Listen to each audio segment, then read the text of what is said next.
সুপ্রিয় দর্শক, আপনাদের সবাইকে শুভেচ্ছা জানিয়ে আমি আলপনা ট্রিক্স রান্নাঘর অতিথির সাথে অনুষ্ঠান শুরু করছি। আশা করি আপনারা সবাই ভালো আছেন। সপ্তাহ ঘুরে আবার আপনাদের কাছে এসেছি কিছু নতুন নতুন রান্না নিয়ে। গ্রীষ্মকাল, গাছে গাছে আম, কাঁচা আম, বাজারে পথে ঘাটে যেখানে যাবেন কাঁচা আমের সমাহার। ভাবছেন কি করি, কি বানাই, কত কিছুই তো করেন, আচার করেন, চাটনি করেন। আজকে কাঁচা আম দিয়ে কিছু অসাধারণ রান্না আপনাদের জন্য নিয়ে এসেছি। আমার প্রথম যেই রান্নাটা সেটা হচ্ছে কাঁচা আমের অম্বল। আমি আপনাদেরকে আগেও কাঁচা আমের অম্বল দেখিয়েছি, কিন্তু এটাতে একটা বিশেষ মাত্রা আছে। সেটা জানার আগে চলুন আমরা একটু দেখে আসি কাঁচা আমের অম্বল করতে কি কি উপকরণ লাগে। কাঁচা আমের অম্বল তৈরি করতে আমাদের লাগবে কাঁচা আম 500 গ্রাম, সরিষার তেল 2 টেবিল চামচ, শুকনো মরিচ 3টি, লাল সরিষা 1 চা চামচ, 5 ফোড়ন আধা চা চামচ, শুকনো মরিচ গুঁড়ো 1 চা চামচ, লবণ স্বাদ মতো, আখের গুড় 1 কাপ, লাল সরিষা বাটা 2 চা চামচ এবং রাঁধুনির গুঁড়ো সামান্য পরিমাণ। দেখলেন তো, খুবই সাধারণ উপকরণ কিন্তু অসাধারণ খেতে।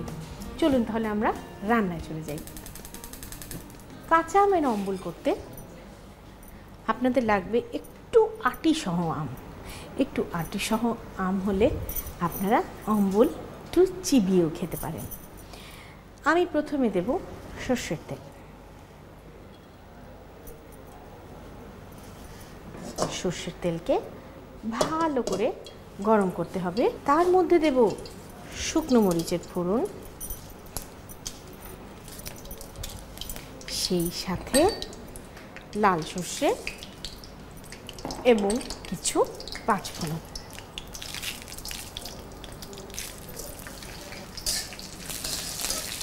ফোড়নটাকে ভালো করে পুড়তে দেবেন। সুন্দর ভাজা ভাজা 5 ফোড়ন আর শুকনো মরিচের গন্ধ আসলে দেখুন আমাদের ফোড়ন লাল হয়ে এসছে।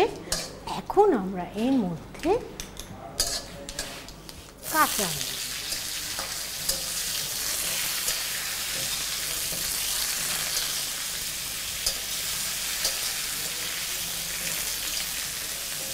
কাঁচা আমের মধ্যে আমরা এখন দেব একটু মরিচের গুঁড়া। মরিচের গুঁড়াটা আমরা তেলের মধ্যে দিলাম না, কেননা তাতে করে পুড়ে ছাই হয়ে যাওয়ার একটা ভয় থাকে। এই জন্য মরিচের গুঁড়া দিয়ে একটু জাস্ট আমগুলোকে সাঁতলে নেবেন। এখন এতে দেব আমরা পানি, পর্যাপ্ত পরিমাণ পানি, যাতে আমগুলো সেদ্ধ হয়। সেই সাথে আমরা দেব একটু লবণ। এখন আমরা এটাকে একটু ঢেকে সিদ্ধ করব। এটা ভালো করে বলক আসুক। প্রিয় দর্শক, অন্তত 10 মিনিট আমরা আমটাকে সিদ্ধ করব। তাহলে আমরা আবার ফিরে আসছি 10 মিনিট পর। প্রিয় দর্শক, হয়ে গেল আমাদের 10 মিনিট। চলুন তাহলে আমরা দেখি। বাহ, কচি আম একদম সিদ্ধ হয়ে গেছে। এখন আমরা এর মধ্যে দেব আখের গুড়। আম বলে কথা, প্রচুর টক, কাজে গুড় আপনাকে একটু বেশি দিতেই হবে, কারণ গুড়ের মিষ্টতা চিনির মিষ্টতার মতো অত প্রখর নয়। এই জন্য গুড়টা একটু বেশি দিতে হবে। গুড়টাকে গলতে দেব। গুড়টা গলে শিরাটা আর একটু ঘন হবে। প্রিয় দর্শক, আপনারা একটা জিনিস লক্ষ্য রাখবেন যে আমটা যেন ভালো করে সেদ্ধ হয়। আমটা যদি ভালো করে সেদ্ধ না হয় তাহলে যদি গুড় দিয়ে দেন সেই ক্ষেত্রে আমটা শক্ত রয়ে যাবে এবং ওর ভিতরে গুড় বা লবণ কোনোটাই ঢুকবে না। এই কারণে আপনারা সবসময় খেয়াল রাখবেন যে আমটা যেন একদম সিদ্ধ সফট হয়। আমাদের গুড়টা গলে গিয়েছে। এখন আপনি চাইলে এরকম পাতলাও রাখতে পারেন, আবার আর একটু ঘনও করতে পারেন। আমার মনে হয় পাতলা রাখলে জিনিসটা আরও মাইল্ড হবে। এই অবস্থায় আমি দেব সর্ষে বাটা। সর্ষে বাটা, লাল সর্ষে বাটা। এবং এই সর্ষে বাটার একটা বিশেষ রীতি হচ্ছে যে আপনি অবশ্যই এটা বাটার সময় একটু লবণ আর একটা কাঁচামরিচ দিয়ে নেবেন, তাতে করে সর্ষেটা তেতো হবে না, নতুবা কিন্তু আপনার সর্ষে বাটা তেতো হয়ে যাবে।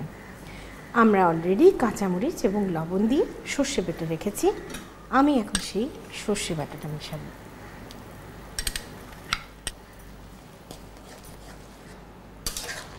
অম্বলটা এমনি যথেষ্ট মাইল্ড, কিন্তু এই সর্ষে বাটাটা দেওয়ার জন্য এতে একটা বিশেষ ফ্লেভার আর ঝাঁঝ যুক্ত হবে। আমরা এবার এটাকে ভালো করে একটু বলক আসতে দিই। এখন আমরা এটাকে পরিবেশন করব।